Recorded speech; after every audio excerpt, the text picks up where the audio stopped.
Sejam bem-vindos ao canal, aqui quem fala é Fabiana Castelo Branco. Vamos para mais uma aula de Sociologia.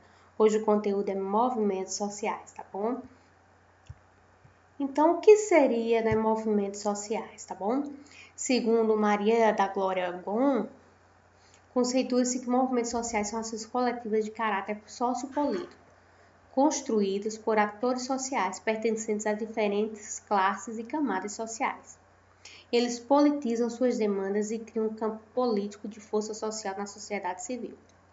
Suas ações estruturam-se a partir do repertório criado sobre os temas e os problemas em situações de conflitos, litígios, disputas, tá bom? As ações desenvolvem um processo social, político e cultural que criam identidade coletiva nesse movimento, a partir de interesses comuns, tá certo? Essa identidade decorre da força e do princípio da solidariedade construída a partir da base referencial de valores culturais e políticos compartilhados pelo grupo. Ou seja, esses grupos funcionam, tá certo? Porque eles têm um pensamento comum e lutam pelo bem comum. Então, é essa luta, essa busca por direitos que esses autores sociais vão criar esses movimentos sociais, tá bom? E aí, quais são os fenômenos históricos, né? Se a gente for para pensar em movimentos sociais como fenômenos históricos, né? Ao longo da história, se a gente for parar para pensar, né? Como foi que surgiram os movimentos sociais, né? Os movimentos sociais, ao longo da história, né, foram percebidos e estudados de diferentes maneiras, tá certo? Algumas pessoas concebem os movimentos sociais como uma fonte de desordem, né, aquele causador de conflitos, instigações, revoltas e revoluções, tá certo? Considerados anômalos e nocivos para a ordem social, tá certo? Algumas pessoas acham que os movimentos sociais eles são prejudiciais para a ordem social. Já tem outros que não, que veem nos movimentos sociais, né, uma possibilidade de transformação da sociedade, a quais ocorreria por meio de reformas políticas e sociais ou por meio de uma revolução, tá bom? Então, existem essas duas visões antagônicas, pessoas que acham que os movimentos sociais podem ser nocivos e outras não. Por que isso, né? Os movimentos sociais, eles partem da onde? Eles partem a partir de quê? A partir do livro de Karl Marx, o Manifesto do Partido Comunista, tá certo? E aí, por se tratar de um autor de esquerda, né, considerado de esquerda, um autor diferente, as pessoas acham que um revolucionário sempre vai provocar desordem social, brigas, intrigas, né, e guerras, o que não é, na verdade, de fato, né? Os movimentos sociais, né, ele tem uma outra estrutura, né? Nos anos 70 e 80, essas manifestações, né, contra os regimes autoritários eclodiram aqui na América do Sul, tá certo? Marcando a luta pela democracia e o retorno aos direitos. Por quê? A gente vê aí aonde é período já final de ditadura. Então as pessoas já lutavam o quê? Por democracia e retorno dos direitos que tinham sido tirados a partir do quê? A partir do regime autoritário da ditadura aqui no Brasil, tá bom? A história para esses movimentos sempre foi um elemento fundamental para a compreensão, tá bom? Uma vez que a gente só pode apurar os aspectos estruturais dos movimentos sociais, né? Comparando eles no tempo e no espaço, comparando de acordo com aquele fenômeno que está acontecendo, né? E aí a gente discute sobre a criminalização desses movimentos sociais, que tem certas pessoas que tendem a criminalizar, achar que pessoas que fazem parte de movimentos sociais seriam criminosos, né? O que não é de fato, né? Então, a ideia dos movimentos sociais são uma fonte de desordem social manifesta quando os grupos dominantes, principalmente aqueles grupos privilegiados da nossa sociedade, né? Acreditam que se sentem ameaçados por esses populares, tá certo? Ou seja, não deixa de ser o que? Uma luta por poderes, tá bom? Então, este grupo associa o que? As lutas e a militância dos movimentos sociais à criminalidade ou marginalidade, né? Chamando essas classes, vamos dizer, de classes perigosas, né? Seria uma forma de desincentivar outras pessoas a se engajarem ou simpatizarem com esses grupos. Mas quais as características estruturais dos movimentos sociais, né? Tá certo? Quais seriam essas características? né, podemos encontrar características comuns em diferentes movimentos sociais, né? Ou seja, que a gente sabe que existem diferentes movimentos sociais, movimento dos sem terra, movimento LGBT, né, movimento feminista, né, movimento negro, movimento indígena. Então, são diferentes movimentos sociais, mas eles têm o quê? Características comuns. Então, esses movimentos podem ser classificados de acordo, tá certo, ao seu caráter e suas ações. E essas ações são voltadas para a transformação da sociedade ou para a conservação de determinadas conquistas. Como assim? Essas pessoas, elas podem lutar, tá certo? Por mudanças de algo que esteja errado, ou então querer que continue já um bem que já está sendo um bem ou um direito que já foi conquistado, tá bom? Vamos dar um exemplo. Recentemente, né, passamos por uma reforma previdenciária, né, uma reforma trabalhista, né? E aí o que aconteceu, né? Apesar de propor mudanças, também ocorreu o quê? Ocorreu certas pessoas querendo garantir certos direitos, por isso que a reforma ela foi totalmente alterada, né? Algumas coisas passaram, outras ficaram, mas ela foi totalmente alterada por causa do quê? Desses movimentos, né, que contribuíram para que nem todos os direitos fossem perdidos. Então, esses movimentos também trata-se de quê? De manifestações coletivas duradouras, né, que reivindicam ou fiscalizam direitos, tá certo? Até então, não efetivados ou não garantidos pelo Estado. Ou seja, por quê? Porque é o Estado, né, que nos garante certos direitos, né? E quando esses direitos eles não são garantidos, então o que acontece? Os militantes do movimento social, né, eles vão reivindicar ou fiscalizar junto com o Estado esses direitos, como eles estão sendo agidos, pregados, tá bom? Então, existem duas características comuns, né, que são que os movimentos sociais representam coordenação única, eles não apresentam coordenação única, pois eles comportam uma diversidade muito grande de ideias e de valores, bem como de atuação e organização. Então, a gente não pode dizer que isso ocorre de uma só forma, porque isso ocorre de forma diversificada. E suas ações também se desenvolvem em torno dos interesses e necessidades, mas também em torno do reconhecimento de criar uma forma de interação e relacionamento, tá bom? Os movimentos sociais, eles não querem só os direitos, eles também visam o quê? Aquele relacionamento entre o grupo, né? Por isso que se forma uma consciência coletiva, uma ideia comum entre todo o grupo, tá bom? Que é o que o Durkheim vem falar, né? Que a consciência coletiva não é nada mais nada menos do que aquele pensamento social que foi criado, né? E dividido entre todo um grupo, toda uma sociedade, tá certo?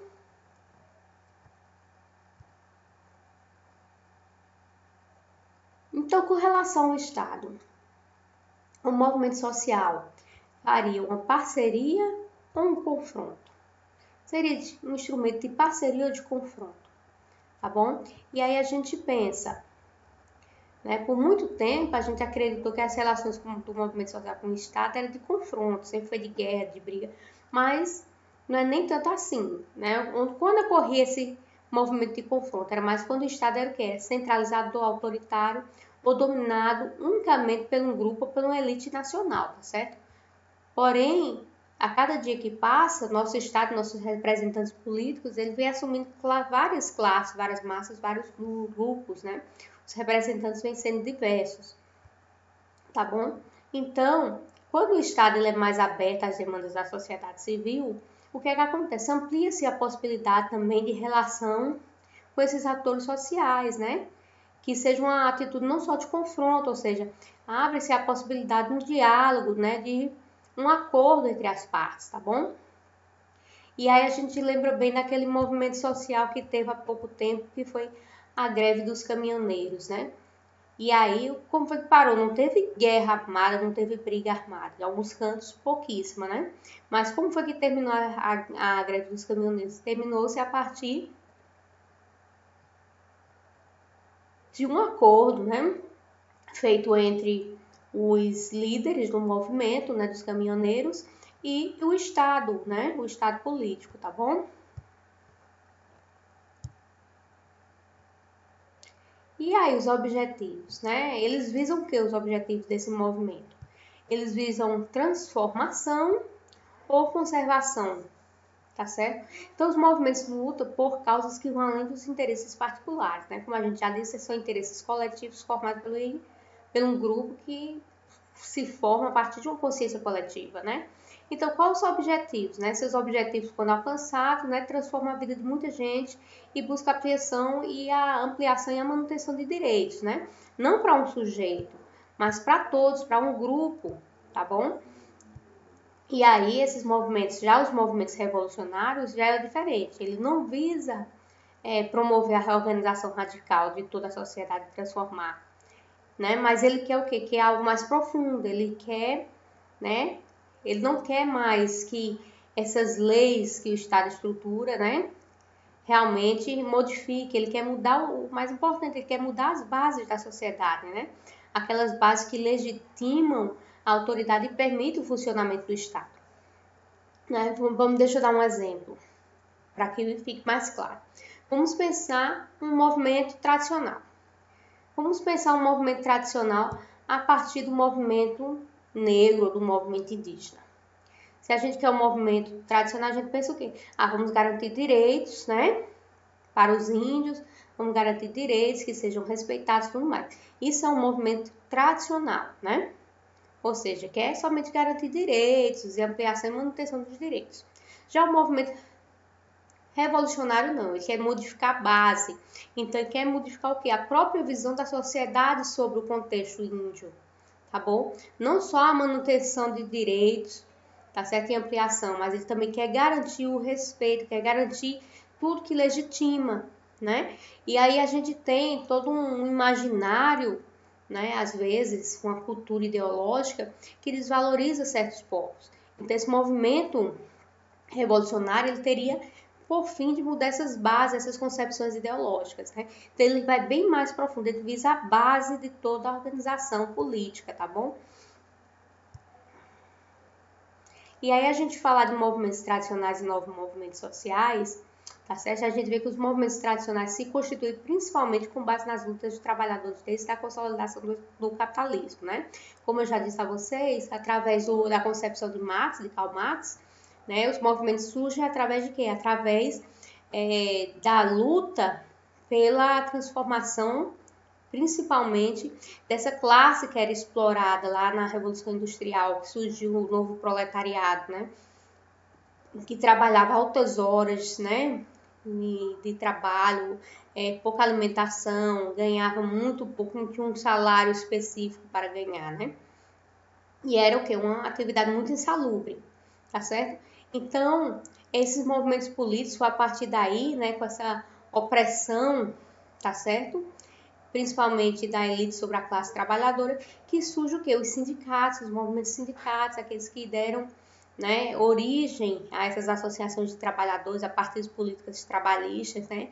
Exemplo, o MST, Movimento dos Rurais Sem Terra, né? O Movimento dos Trabalhadores, né?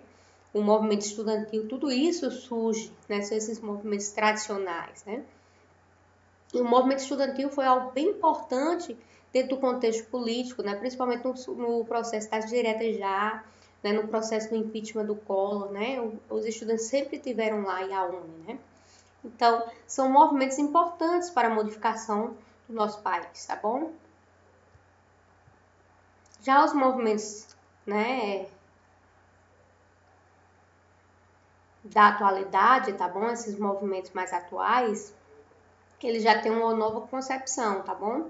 Os movimentos contemporâneos estão mais preocupados em garantir a consolidação dos direitos aos grupos minoritários. Então, ele parte de quê? De 5 características, tá bom? A primeira é a atuação como uma rede de troca de informação e cooperação, em contraponto à centralização dos movimentos tradicionais, com hierarquia vertical dos líderes e militantes, ou seja, em outras palavras, antes tinha essa separação, movimento sem terra, movimento trabalhador, movimento estudantil. Já nesses grupos de agora, né, esses movimentos contemporâneos, eles já avisam que há união entre esses grupos, né? Por quê? Porque hoje em dia a gente não concebe uma pessoa só dentro de um grupo, né? Existe o homossexual, que ele é negro, muitas vezes, e ele também é um trabalhador explorado, então ele faz parte de 3 grupos. Então, visa essa interligação entre outros grupos, essa forma de informação e cooperação, tá bom? Segundo, né, tem uma tendência de base social de militantes, além de estrutura de classes. Ou seja, agora não se visa só a questão de classes, né? Porque muitas vezes tem pessoas de classe oposta, mas que estão dentro de uma mesma luta, de um mesmo movimento, tá bom? E esse contexto está aí, tá bom? Dentro dessas diferentes posições de estrutura social. Ou seja, eu não vou ter uma luta somente porque eu estou dentro da mesma classe. Às vezes minha luta, apesar de estar em classes diferentes, é a mesma. Tá bom? Existe também o que? A emergência de novas dimensões de identidade. Como, por exemplo, o que acontece com o movimento feminista, né? O movimento negro, o movimento pelos direitos homossexuais. Existem pessoas que são mulheres, né?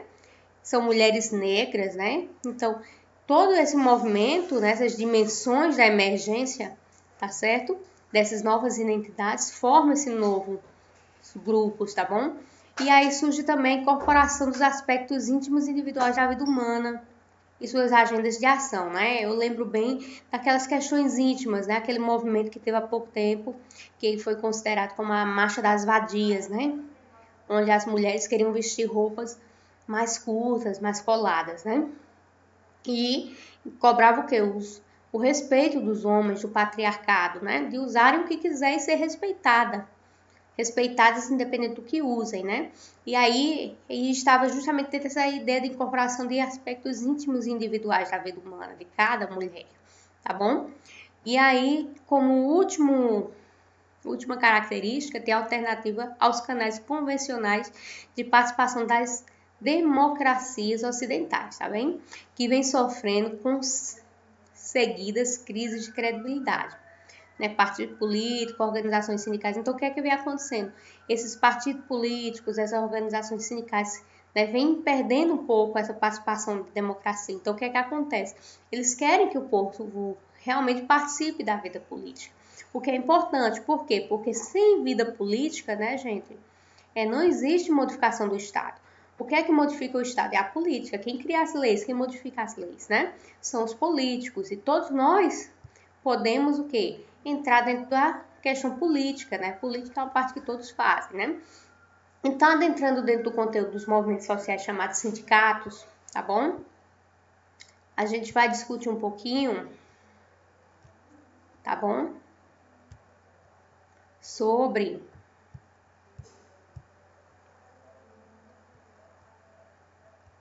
tá bom? A gente vai discutir um pouquinho sobre o que é o sindicato, o que é o sindicalismo, né? Esse movimento sindical, o sindicalismo, é um movimento existente em todo o mundo que propõe o quê? O fortalecimento dos sindicatos para assim fortalecer também o quê?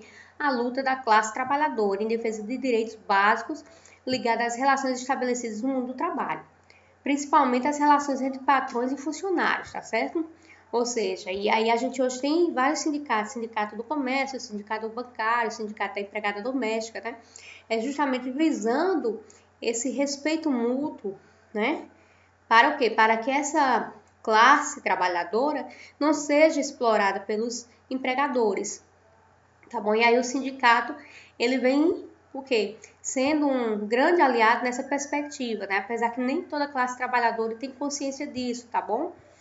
E aí, um dos grandes fatores que, queiram, de certa forma, dar força à classe trabalhadora, à classe sindical desse contexto, é a greve. Por quê? Porque sem greve, né, não há produção, sem produção, o empresário ele não consegue vender seus produtos e ficar cada vez mais rico, né? Favorecendo o capital, né? Mas quando surgiu, gente, o movimento sindical, tá bom? O movimento sindical, né, ele surgiu no desenvolvimento da Revolução Industrial, tá certo? E as relações de trabalho ali na Revolução Industrial ela começa a ser baseada no capitalismo, né? É onde surge essa ideia de classes, essa separação entre capitalista e proletariado, burguesia e proletariado. E aí surgindo que a necessidade desse novo instrumento, né? É nesse momento também que as pessoas começam a deixar os campos para ir para as cidades, a busca de novos empregos, né? de novas e melhores condições de vida. E essa movimentação em busca de trabalho, queira ou não, influenciou nesse surgimento do proletariado, né? Que hoje já se fala o quê? Já se fala do novo proletariado, né? Que seria o precariado, né? Que seria a precarialização, tá certo, do trabalho. Então, o proletariado trabalha, em sua maior parte, né, nas recém-criadas indústrias no período industrial. Né? As condições de trabalho eram as piores possíveis, né? A jornada de trabalho podia chegar até a 16 horas diárias, né? E os salários eram baixíssimos, não um salário mínimo como hoje, não tinha horário de alimentação, nada disso, né? E nesse período também o que é que acontece? A mão de obra infantil era utilizada frequentemente, né? E por o trabalho ser insalubre, acontecia muitos acidentes de trabalho, né? Onde muitas crianças tinham seus membros decepados, né? Tá bem? E nesse trabalho também existiu o quê? As punições físicas aos trabalhadores, né? Que eram considerados desordeiros e poucos produtivos, né? E aí a gente lembra até do tempo da escravatura, né? Que existiam as punições para os escravos que não trabalhavam. Então, quando o trabalho surge era dessa forma, por isso que a gente diz que o trabalho, né? Já postei alguns vídeos sobre o trabalho para vocês. Ele tem essa ideia, né? De penor, né? O tripalho, né? Algo que não é considerado como bom, né? Essa ideia de trabalho como edificação do homem, ele surge bem atualmente, tá bom? Então, nesse contexto, né, surgem as primeiras associações de trabalhadores, que posteriormente ela vai formar os sindicatos, tá bom? As atividades sindicais, né, sempre, principalmente nesse período, foram muito reprimidas, principalmente pela burguesia industrial, né? No decorrer dos anos, os sindicatos eles foram saindo dessa posição de clandestinos, né, e foram se formalizando, se transformando em instituição mais responsável pela essa manutenção do diálogo entre patrões e trabalhadores em busca de melhores condições para o trabalhador, tá bom? A principal ferramenta de luta adotada pelos sindicatos sempre foram as greves, como eu disse anteriormente, né? Uma empresa, quando não tem trabalhadores para produzir, não tem produto para vender, assim o capitalista com certeza não vai lucrar, né? Uma vez que ele lucra em cima do trabalho do trabalhador, né? E dos produtos pelo trabalhador criado. Então, a interrupção das atividades do proletariado serviam para mostrar aos patrões que sem trabalho, né, sem o trabalhador, não haveria lucro, nem geração de receita para os empregadores. Então, as greves foram muito frequentes em países no decorrer do século XIX e século XX. Aqui no Brasil, as maiores greves ocorreram na década de 30, de 50 e no fim da ditadura militar, na década de 80, tá bom? Depois do fim da ditadura militar, tá bem? E aí os trabalhadores, eles sempre fazem esses movimentos, né, quando eles se sentem explorados, né? E aí, o que é que o trabalhador é? Você quer morrer, trabalhar até morrer ou morrer trabalhando, né? Essa ideia de trabalhar e morte, né? A penúria do trabalho, né? Que o trabalho não deveria ser uma penúria, né? Ele deveria ser o quê? Ser algo edificante para o trabalhador. Então, os movimentos do sindical no Brasil, tá bom? Começa a se organizar no fim do século XIX, graças a mudanças econômicas do deslocamento das lavouras de café, tá bom? Né? A gente sabe que com a libertação dos escravos, né? Também, o que acontece? As lavouras de café ficam sem os escravos para trabalhar, e aí isso tem que voltar o quê? Para uma mão de obra, né? Tem que começar a contratar, né? E aí, principalmente ali no Oeste Paulista, né? Se investia muito nessa questão, né? Nesse contexto, a classe proletariada brasileira, né? Formou-se as primeiras organizações de trabalhadores, né? Tem alguns trabalhadores que vieram de outros países, né? Como os italianos, né? Uma grande parte também dos imigrantes vieram para trabalhar aqui, né? No caso dos escravos, mas daquela mesma forma, recebendo péssimos salários, né? Com péssimas condições, né? A indústria brasileira sempre repetiu o comportamento da indústria europeia, sempre tem essa ideia de reprodução cultural, tá bom?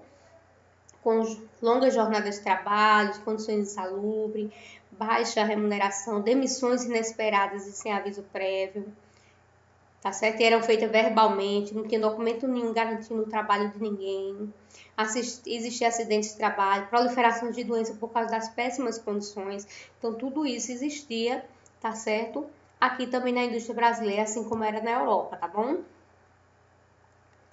As primeiras organizações de trabalhadores para ajudar os trabalhadores em questões ligadas ao problema de saúde eram geradas com a questão da insalubridade. O que é insalubridade, gente? É quando você utiliza, você pratica um trabalho e esse trabalho te adoece, né? Então a gente diz que o trabalho está trazendo doenças, ou seja, campos insalubres, né? O acidente de trabalho também, questões ligadas a moradias precárias e irregulares, por vezes eram oferecidas aos trabalhadores, ou seja, hoje ainda isso ocorre, né? Ainda existem muitos trabalhadores em condições precárias, sem ter banheiro para utilizar, sem ter onde dormir, né? Ocorre isso bastante ainda hoje no século XXI. Então, nas primeiras décadas do século XX, a organização de auxílio deram origem aos primeiros sindicatos que buscavam melhores condições de trabalho através da redução da jornada de trabalho, obrigatoriedade do descanso semanal, aumento salarial, regulamentação do trabalho. Então, tudo isso era buscado nesse período, né? E a gente pensa até hoje, o Ministério do Trabalho, ele luta também, ele é um órgão de fiscalização dessas condições do trabalhador, tá bom? Então, entre 15 e 20 de abril de 1906, né, ocorreu a fundação da Confederação Operária Brasileira e foi organizado o primeiro Congresso Operário Brasileiro, né? Neste congresso, o que é que aconteceu? Os representantes sindicais, né, e sindicalistas, né, discutir as insatisfações, né, e as ações adotadas assim pelos patrões. Então, no Congresso foram abolidas o que definitivamente? Práticas de auxílio e assistencialismo que foram definidos como ferramentas de luta e realização de greves, paralisações, boicotes e manifestações públicas. Então, foi isso, né, que os sindicatos fizeram com os trabalhadores o quê? Para conseguir, tá certo? Práticas, vamos dizer, mais humanas para os trabalhadores, tá certo? No mesmo congresso, no dia 1º de maio, né, dia declarado Dia do Trabalhador, tá certo? Por causa desse episódio, foi definido como data para o acontecimento das maiores manifestações públicas trabalhistas, né? Dentre as iniciativas contam também a campanha da jornada de 8 horas diárias, tá certo? E o posicionamento antimilitar. As idealizações por acidente de trabalho, o direito das organizações do sindicato, a regulamentação do trabalho feminino e a proibição do trabalho infantil, né? Por quê? Porque as mulheres às vezes trabalhavam, às vezes até na mesma condição dos homens, o mesmo tipo de trabalho e sempre ganhavam muito pouco, tá bom? Muito menos que os homens. E aí eles também lutaram pela uma jornada de 8 horas, uma vez que a gente já trabalhou anteriormente, que as horas eram 16 horas de trabalho, né? E aí, em 16 de maio de 1907, ocorreu a primeira grande greve, tá bom? Após o Congresso, feita pelos trabalhadores ferroviários, tá bom? Então, o movimento espalhou-se pelo país e houve paralisação de diversos trabalhadores industriais. Por quê, gente? É parecido com a greve que teve dos caminhoneiros recentemente. Quando os trabalhadores ferroviários pararam, então todo produto que vinha através do que? Através da ferrovia, através dos trens, ele para de circular, né? Parecido com o que ocorreu lá com a greve dos caminhoneiros, tá bem? Então a organização dos trabalhadores foi violentamente reprimida. Como assim? Através da força bruta, né? Os policiais batiam nessas pessoas, né? Aquela questão das armas de borracha, chegavam a matar, gás, tudo mais, né? No entanto, o movimento sindical ganhou mais força e apoio das classes trabalhadoras. E em 1907, ocorreu no Brasil a maior e mais duradoura greve, tá bom? Chegando justamente a deixar a classe elite bem preocupada, tá bom? Então, a consolidação das leis trabalhistas, certo?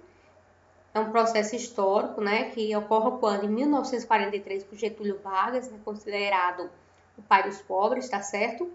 Dentre os principais objetivos da CLT, a principal era regulamentar as relações de trabalho. A CLT também, que consolida as regras para estabelecimento da jornada diária de trabalho, pagamento de salário mínimo, indenização de acidentes e proibição do trabalho a menores de idade, né, a não ser que sejam o quê? Estagiários, e mesmo assim tem que ter um seguro de estágio, tá bom? Em 2017 também foi aprovada a reforma trabalhista, de modificar alguns itens, né? E com Bolsonaro agora, né, também foi modificada outra reforma trabalhista e também previdenciária, tá bom? E para finalizar, a ideia do sindicato é isso, né? A luta por direitos, assim como os movimentos sociais, né? Onde as pessoas vão trabalhar de forma juntas, né? Por conquistas, benefícios, tá certo? E aí, essa ideiazinha, né? A vitória ocorre com a participação de todos e todos, né? Por isso se chama movimento social, movimento pela sociedade, tá bom? E aí a gente fica com essa aula por hoje. Um abração, não se esqueçam de se inscreverem no canal e até a próxima aula.